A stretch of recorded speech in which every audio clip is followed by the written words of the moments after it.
कुछ वर्किंग जो महिलाएं हैं वो भी इस वक्त हमारे साथ हैं। आइए उनसे भी बात करते हैं और उनसे जानते हैं कि वो इस बार बजट में क्या एक्सपेक्ट कर रही है। घर में हैं लेकिन काम लगातार कर रही हैं, तो ऐसे में आइए उनसे पूछें कि क्या उम्मीद है आप लोगों की इस बार। आप लोग काम कर रहे हैं अभी? हम काम तो कर रहे हैं, बोलने को वर्क फ्रॉम होम है, पर ऐसा कुछ भी नहीं है कि हम we are working from home and we are working for home both.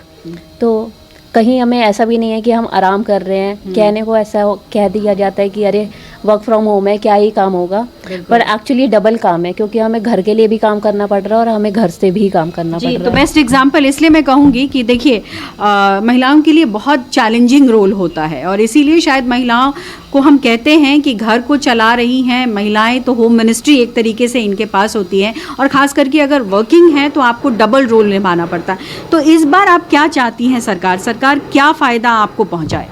देखिए, कोविड का प्रॉब्लम आते ही हमारे देश में सबसे पहले तो प्राइवेट सेक्टर्स में एक डर हो गया कि अब कंपनियां लॉस में होंगी, सारे वर्ल्ड में ये पैंडमिक है तो लोगों की जॉब ना चली जाए। तो एक सरकार अगर ये assurance they they for both private and public sector कि ठीक है पैंडमिक से तो हम जूझ रहे हैं, आपको फिनेंशियल आपको कोई इशू नहीं होने देंगे, आपकी जॉब नहीं जाने देंगे, तो एक मुझे वो लगता है कि एक सरकार हमारे लिए एक ऐसा कदम उठा सकती है। एटलीस्ट जितनी भी कंपनीज हैं उनको एक रिक्वेस्ट भेज दें या अपने साइट से एक जॉब सिक्योरिटी दे। और प्लस देखिए इस बार जैसा कि आपने कहा कि भाई कोरोना काल था, पैंडमिक है, इनफैक्ट अभी भी है, ऐसे में बहुत लोगों की सैलरी भी कट डाउन हुई है और लगातार महंगाई बढ़ी है। तो ऐसे में आप लोग और क्या चाहती हैं कि सरकार और क्या करे, क्योंकि पेट्रोल डीजल के दाम भी बढ़े हैं और अब आप थोड़े दिनों बाद ऑफिस भी जाना शुरू कर देंगी।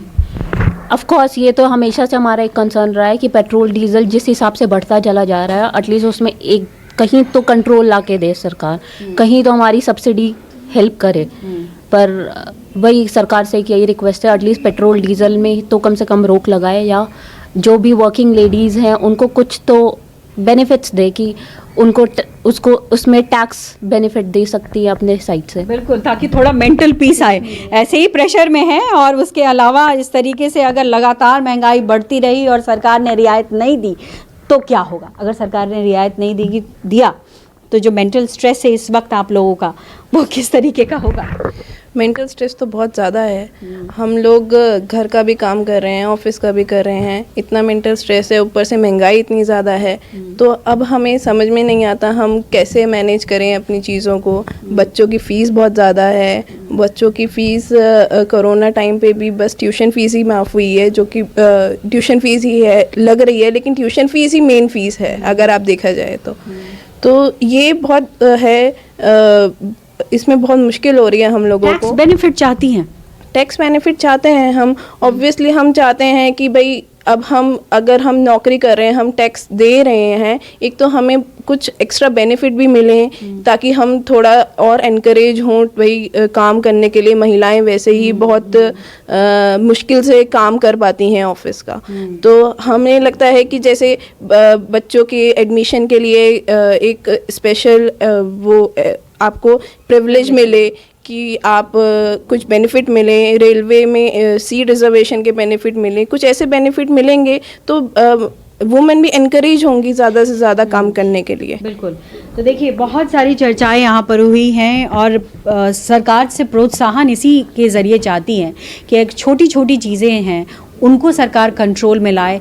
चाहे आप टैक्स की बात करें, चाहे आप पेट्रोल डीजल की बात करें, चाहे आप घर में इस्तेमाल होने वाले जो बेसिक चीज़ें हैं उनको कंट्रोल करें। जो प्राइस राइज लगातार हम देखते आ रहे हैं और हमने रिपोर्ट भी की कि किस तरीके से सब्जियां और दालें लगातार महंगी होती चली गई। साथ ही साथ जो स्टार्टअप करने की बात कर रहे हैं कि अगर कोई चीज़ शुरू करना चाहते हैं तो उसमें भी सरकार जो है महिलाओं को बेनिफिट दे।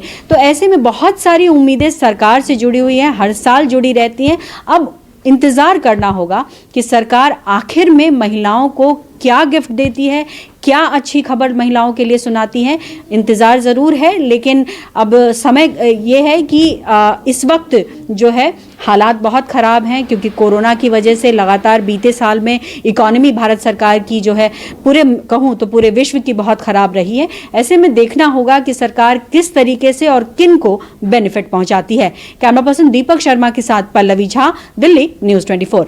देश की आधी आबादी की अहमियत इसलिए ज़्यादा ज़रूरी है क्योंकि वो होम मिनिस्टर है घर की। इसीलिए हम ये जानने बूझने आए हैं कि जो बजट आने वाला है उससे क्या उम्मीद लगाए बैठी हैं। तो आइए और भी लोग हैं, उनसे बात कर लेते हैं। आपसे जानना चाहूँगी कि वित्त मंत्री खुद महिला हैं, निर्मला सीतारमण, क्या उम्मीद लगाए बैठी हैं उनसे? मैं उनसे क्या उम्मीद लगाए बैठी, इसलिए दिन प्रतिदिन तो महंगाई बढ़ती जा रही है। आए दिन कभी पेट्रोल के दाम ऐसे बढ़ रहे हैं मानो जैसे पानी की तरह बढ़ रहे हैं। पेट्रोल के रोज कुछ ना कुछ बढ़ता है, खाने पीने के सामान में भी बढ़ोतरी हो रही है और पेट्रोल भी बढ़ रहे हैं। अब मुझसे यही कहना है कि आगे भी जो हो तो बजट को इस पे कंट्रोल किया जाए, पेट्रोल पे। आपको कभी ये मन में ख्याल आता है कि देखिए महिला वित्त मंत्री हैं, वो परेशानी महिलाओं की बेहतर तरीके से समझ सकती हैं, तो ये मन में आता है कि हाँ उनको खुद ही समझ होगा, हम क्या बोले?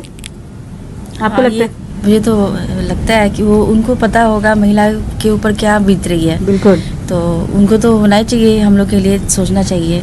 आपका नाम क्या है? अंशुला सिन्हा। अंशुला, आप क्या चाहती हैं इस बार बजट से?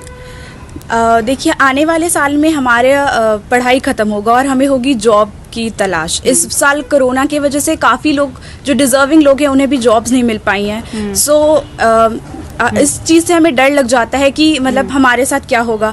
एंड मेरी बस इतनी एक्सपेक्टेशन है कि जब मेरी पढ़ाई ख़त्म हो, हमारे गवर्नमेंट के पास एडिक्वेट जॉब्स हो हमें प्रोवाइड करने के लिए। And being a women I want job security as well. So एक बहुत अहम बात कही आपने कि देखिए जाहिर तौर पर बीता साल 2020 में जॉब्स बहुत कट डाउन हुए, जिनके पास जॉब हैं वो भी डरे हुए हैं। ऐसे में जो यंग ब्रिगेड है उनकी यही मांग है कि आने वाले जो साल होंगे और जो बजट पेश होगा उसमें जॉब्स ज़्यादा से ज़्यादा क्रिएट हो और सिक्योरिटी भी हो, और ख़ास करके महिलाएं, उनको सिक्योरिटी भी चाहिए। तो ये उम्मीद आपकी है। और भी लोगों से बात करते हैं। आपसे मैं जानना चाहूँगी कि बीता साल बहुत कैसा रहा? सबसे पहले तो ये कि बताइए कि बीता साल कैसा रहा और आपको लगता है कि महंगाई काफ़ी ज़्यादा है? हाँ, बीता साल तो बहुत ही खराब हम लोग के लिए रहा है। और आगे मतलब इतनी महंगाई हो गई है कि बहुत मुश्किल हो रहा है हम लोग को घर चलाने में। तो हम लोग तो यही चाहते हैं, सरकार से उम्मीद यही कर रहे हैं कि मतलब हमारी मतलब सुनी जाए, आप लोगों की, हम लोग की। हाँ, कहीं ना कहीं ये लगता है कि जैसा मैं समझ पा रही हूँ आप ये कहने की कोशिश कर रही हैं कि जितनी कमाई नहीं है उससे ज़्यादा खर्च है। बहुत खर्च तो बहुत ही बढ़ गया है। किस चीज़ में आपको लगता है कि महंगी होगी ये चीज़ें? सब्जियां हो गई महंगी, मतलब आप देखो तो खाने पीने का तो अभी कोरोना में तो हम लोग घर पे ही थे। बिल्कुल। तो खाने पीने की भी चीज़ें इतनी महंगी हो गई है और बहुत मुश्किल हो रहा है घर चलाने में। तो हमारी तो यही उम्मीद है कि सरकार मतलब कुछ ऐसा करे, प्राइस कंट्रोल करे और प्राइस जो तनख्वाह है लोगों की उसको बढ़ाए।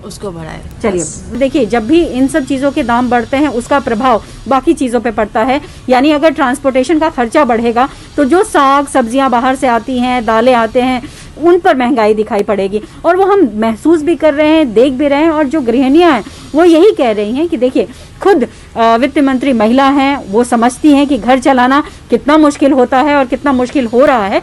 ऐसे में डिमांड्स अलग अलग हैं, वही देखना होगा बजट में कि किस तरीके से किन की आशाएं या जो उम्मीदें हैं वो पूरी होती हैं। पल्लवी झा, दिल्ली, न्यूज़ 24। नमस्कार, मैं हूं मानक गुप्ता।